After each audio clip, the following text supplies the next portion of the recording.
Bien, este tema que estamos tratando es muy importante porque nos ubica en la discusión que yo quisiera retomar en el sentido de decir, ¿por qué los sindicatos? ¿Por qué nacen los sindicatos? ¿Por qué la necesidad de la organización sindical frente a los patrones? Nunca se compara un trabajador individual con la fuerza económica de un patrón. El trabajador individual se encuentra en completa indefensión.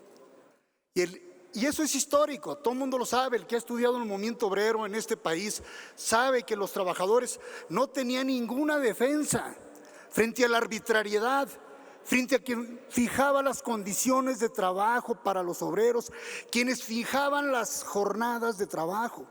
Por eso nacen los sindicatos. Esto es histórico, porque un trabajador individual no se va a poder defender de esa fuerza y ese poder que tiene el capital frente al trabajo individual. De ahí la necesidad de que surgen los sindicatos. Que los sindicatos se corrompieron, sí. Que los sindicatos formaron parte de un sistema que se denominó corporativo, que implicaba precisamente el sometimiento de los trabajadores por parte de una casta de dirigentes sindicales corruptos. Que los sindicatos corruptos se aliaron con gobiernos corruptos y formaron parte de esa contubernio de corrupción que se dio en México y que se denominó corporativismo sindical.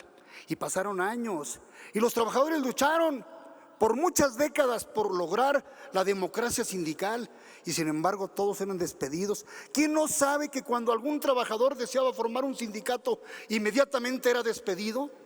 ¿Quién lo defendía? Nadie.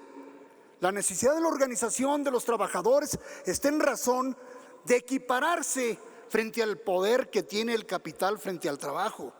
No podemos negar que es un proceso histórico, pero en nuestro país pasaron décadas y fue una demanda muy sentida de los trabajadores por conquistar la democracia sindical. ¿Y saben cuándo se logró? En esta legislatura pasada. Por primera vez en nuestro país se logró construir lo que se llama la democracia sindical y la libertad sindical.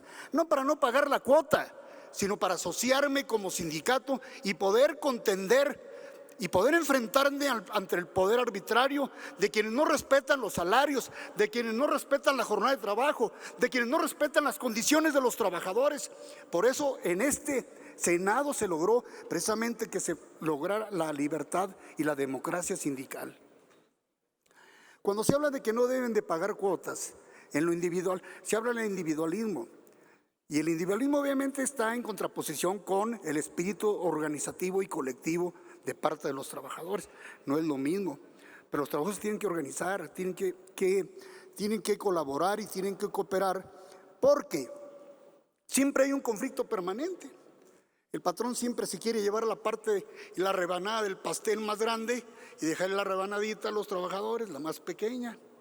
Y obviamente que los trabajadores tienen que negociar, porque los trabajadores necesitan vivir, necesitan llevarle su comida a su familia, y por eso requieren organizarse. Las cuotas sindicales constituyen un medio para que los trabajadores puedan organizarse, puedan crear fondos de resistencia frente a la arbitrariedad de un patrón que no quiere respetar los derechos de los trabajadores. Un sindicato que no tiene recursos es un sindicato que está perdido.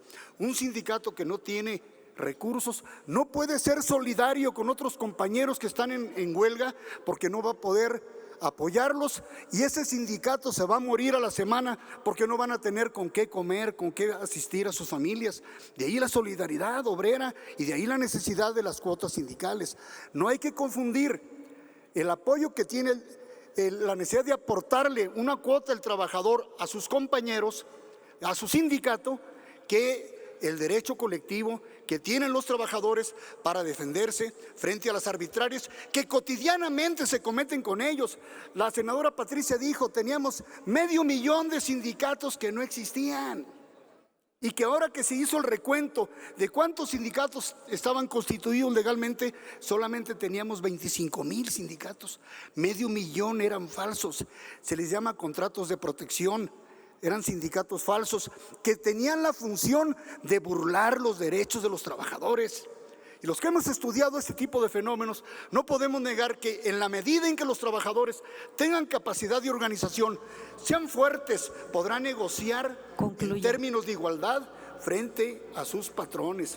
Entonces, obviamente, el objetivo de que el derecho individual a no pagar es debilitar la fuerza de los trabajadores, y eso no se puede permitir. Los sindicatos deben de ser más fuertes. ¿Para qué? Pues para que haya equilibrio, porque nunca el trabajo individual se compara, ya lo dije, con la fuerza que tiene el dinero y el capital. Muchas gracias, senador. Gracias, senador. Se concede